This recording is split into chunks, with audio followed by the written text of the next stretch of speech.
Okay, thank you for that extension of spirituality versus technology. I think this question was more like over the whole scope of the summit and discussions today. Going upon spirituality, that was an aspect that was touched. I think the in-between aspect between technology and spirituality is the whole like culture across the globe. So looking at different countries, and it's on a social topic as well. So looking at that grasp, I think last week I went to RightsCon, and they're basically talking about internet and the development and the changes of that dynamic in human rights and what that means for different countries. And just overall grasp of digital revolution and everything like that, it's said that the current scope of technology is a Western model. So it doesn't really look at the developing countries and those cultures and that. So speaking towards that, how do you kind of bring back that concept towards that topic?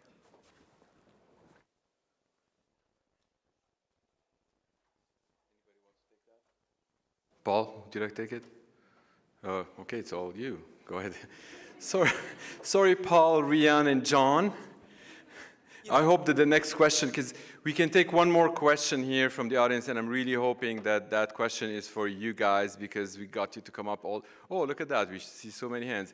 Okay, we'll take two more questions from the audience. I saw this hand and that hand first, so I apologize for the guys over there, but let me pass on, and please start with the answer, and I can pass this. Okay, I'm going to try to be brief. So I thought it was more of a Western versus Eastern thing until I started to understand what's happening in China. At this point, I think it's more of a greed issue. I think it's more of a human issue. I'm not sure whether it is so much about Western versus Eastern. I think there's something is going on in the psychics of our civilization today. It's very dangerous, in my opinion. I think there's too much focus on outcome and not enough on the process. I think the people are addicted to success and money making, and efficiencies and productivity became the dominant theme. And so I think that is becoming a problem. For example, if you want to do a serious AI research, you either have to comply with the English language or maybe Chinese. But let's say you want to do some serious AI research in Polish language. Good luck. IBM Watson will not support you. DeepMind might not support you. Your language is a little bit lower in the totem pole. It's sad. Like I don't get it. Why are we creating the system that is so much about the efficiencies and productivity, and it kills the diversity of our nature? And so again, I think East versus West. Maybe it used to be, but today, after globalization, what took place, it's a global issue, in my opinion. So question for Paul. I'm Paul Erb, advisor to entrepreneurs. I really loved what you had to say about the third wave of AI and the ability to see the reasoning, to have it transparent, to have the AI actually explain itself. But people aren't good at that themselves. When we talk to somebody else who arrived at a decision, they aren't aware of their own biases to explain what they are when they share that decision. How do you know that the AI is going to be good enough to recognize its own biases so that it can tell us how it came to the decision?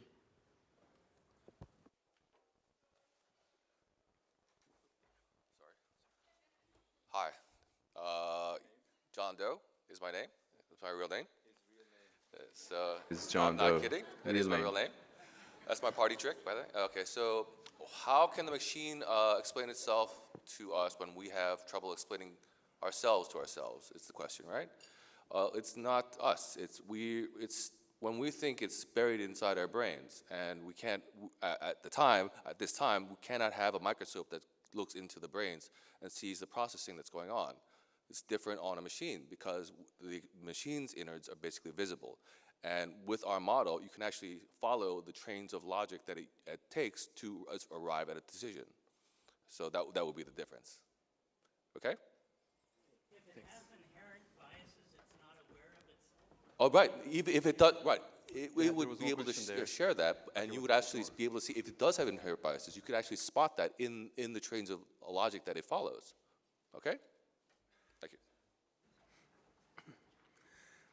I'm curious, I think you used several times the word ontologies, and just curious how would you model the ontologies in such a way that I would assume you'll be able to evolve them for Mind.AI? Rian, you want to take this? John? It's how do you build the ontology, basically. So, the question is that how do you build the ontology, I guess? How do we build the ontology? How do we build the ontology? Okay, we start with some basic principles that are basically like gravity. Mass creates gravity, right?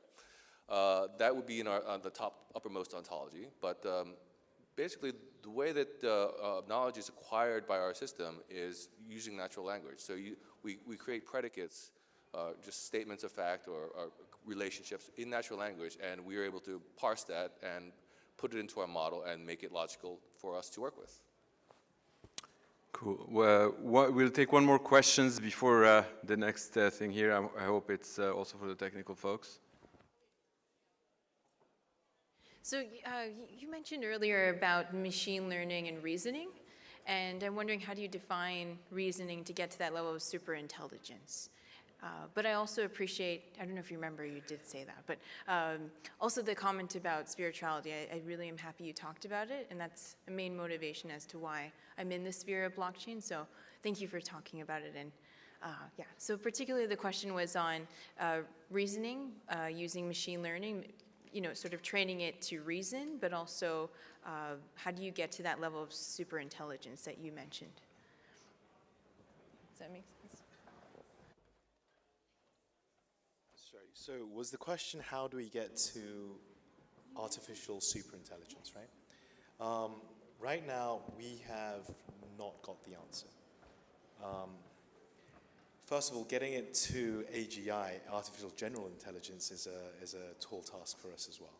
So the way we envision it is once we get the ontologies around the world from people around the world, different cultures, different domains, whether it's in medicine, law, you know, global databases of common sense knowledge, we believe that mind will be able to go out on its own and start to learn on its own. And with that, the amount of information that it will be able to digest is going to be far beyond what we can do as human beings. And with that knowledge, would it be able to form theories or suggestions on its own? We believe it can. Would that be considered artificial superintelligence? Maybe. But we can't give you, because we don't know either.